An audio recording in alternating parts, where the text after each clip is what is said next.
एक लाला रघुमल थे, दिल्ली में निवास था, अच्छे धनपति थे। उनके एक मित्र ने कहा, अरे लाला जी, आज ना महात्मा मुंशी राम आ रहे हैं सीताराम बाजार में कथा करने के लिए, आप भी चलो हमारे साथ। बोले ना भैया ना, तू जा, तू है आर्य समाजी, मैं ना हूँ आर्य समाजी, मैं ना जाऊँ।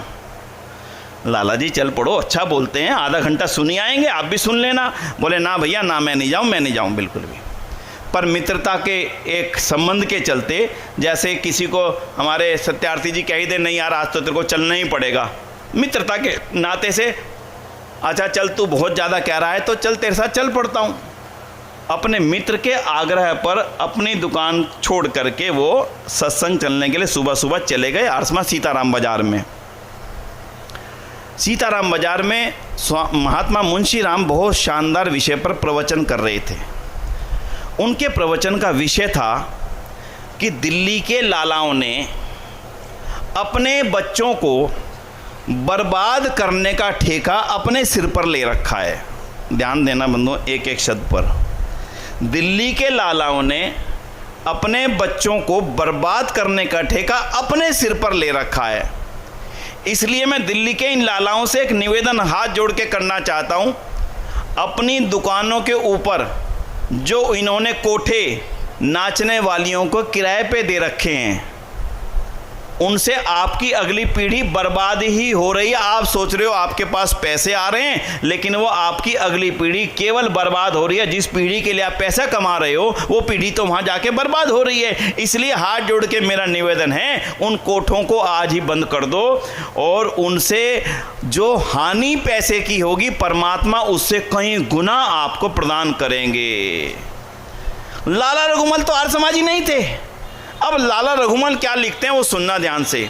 बोले मैं आर्य समाजी नहीं था, पर मैं ना जाने ऐसा लगा जैसे मुंशी राम मेरे लिए ही कुछ बोल रहे हैं और मेरे में ऐसा परिवर्तन आया, मुझे कोई सुध बुध ना रही और मैं वहाँ से उठा और अपने मित्र को नमस्ते करे बिना ही चल गया और दुकान पर जाकर के अपनी गद्दी पर बैठ गया। मुंशी की इंतज़ार करने लगा। मुंशी जी आए और मैंने कहा, मुंशी जी इनको जो ऊपर वाला कोठा किराए पे दे रखा है, इनको आप 1 महीने का नोटिस दे दो और इनको खाली। अरे लाला जी बड़ा नुकसान होगा, अच्छा किराया आता है ना, कह दिया खाली करा लो। उसके बाद अगली पंक्ति सुनना भैया, अपने बुद्धि में बिल्कुल नोट करके जाना। लाला रघुमल क्या लिखते हैं, उस दिन के बाद ना जाने मेरे गले में कब हजारों से लाखों और लाखों से करोड़ों हो गए।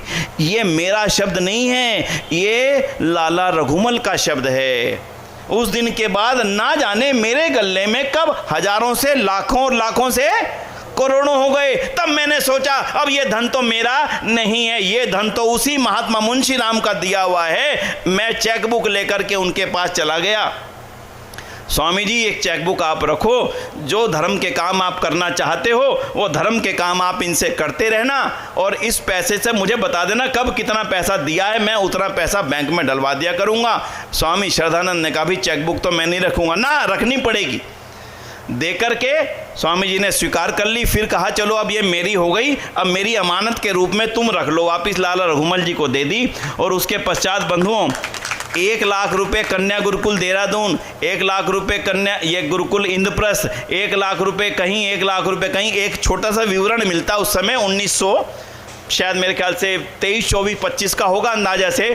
उस समय एक ही विवरण में लगभग 5.5 या 6 लाख रुपए लिखे हुए हैं।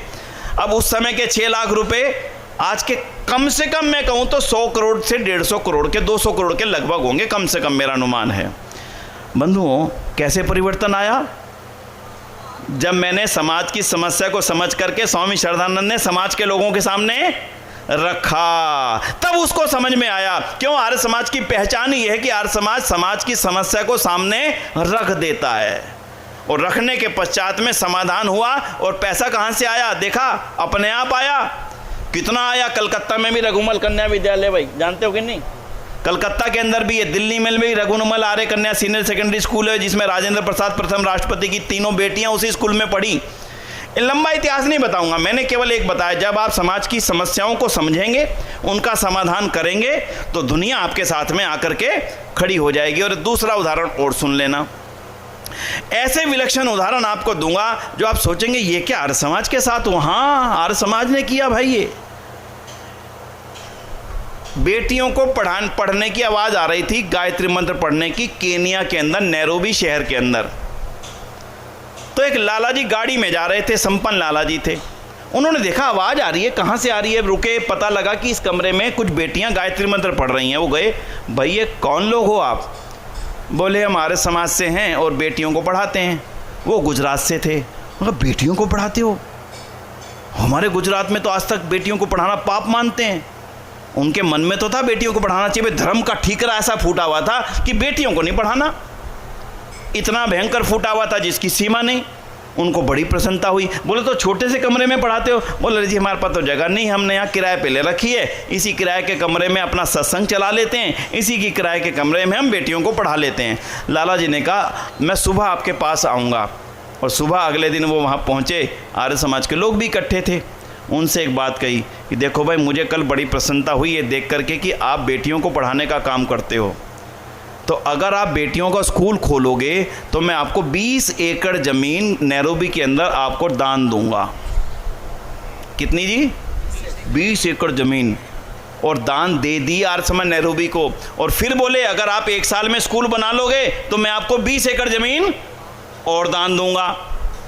और 20 एकड़ ज़मीन उन्होंने और दान दे दी नैरोबी के अंदर। उसके पश्चात में युगांडा शहर है, एक युगांडा देश है, उसमें उनका व्यापार था। वो वहाँ पर गए और वहाँ पे भी 20 एकड़ ज़मीन लेकर के कन्याओं के लिए बहुत बड़ा विद्यालय वहाँ पर तैयार करा दिया उस एक व्यक्ति ने, जिसका आर्य समाज से कोई संबंध संपर्क। किस लिए? क्योंकि आर्य समाज को देखा कि ये समाज का डॉक्टर है। इस बेटी ने बिल्कुल ठीक बताया, समाज का डॉक्टर है, जो डॉक्टर है उसी को आगे बढ़ाने का लाभ है, इसी के लिए हॉस्पिटल बनवा दो। उन्होंने 3 जगहें, अभी भी कभी जाएंगे उसका नाम बताता हूँ आपको। लाला जी का नाम क्या था? उन लाला जी का नाम था नानजी भाई कालीदास मेहता, जिनकी पौत्र वधू का नाम है जूही चावला, जो फिल्म की बहुत बड़ी हीरोइन हुई है। उसके पति का नाम है जय मेहता, और जय मेहता उस नानजी भाई कालीदास मेहता का पौत्र है। और उन्होंने ही जब भारत आए तो कहा, उस जिस ऋषि दयानंद ने प्रेरणा दी थी बेटियों को पढ़ाने की, उनका जन्म स्थान देखना चाहिए जाकर के। तो टंकारा गए, टंकारा जाके देखा तो वहाँ तो कोई जन्म स्थान ही नहीं था। तो उन्होंने उस राजा से, टंकारा आप में से कौन कौन गया है? जगह देखिए जो टंकारा का पूरा, वो सारा का सारा उसी नानजी भाई कालीदास मेहता ने वहाँ से आकर के यहाँ खरीदा और वो टंकारा ट्रस्ट को दान दिया। जो राजा का महल जिसमें इस समय टंकारा ट्रस्ट सारा कार्यक्रम चलता है यशाला, वो उसी ने खरीदा, वहाँ उनका नाम भी लिखा हुआ है। और फिर उन्होंने अपने गांव पोरबंदर में जाकर के बहुत शानदार कन्या गुरुकुल बनाया, जिसका नाम है आर्य कन्या गुरुकुल पोरबंदर।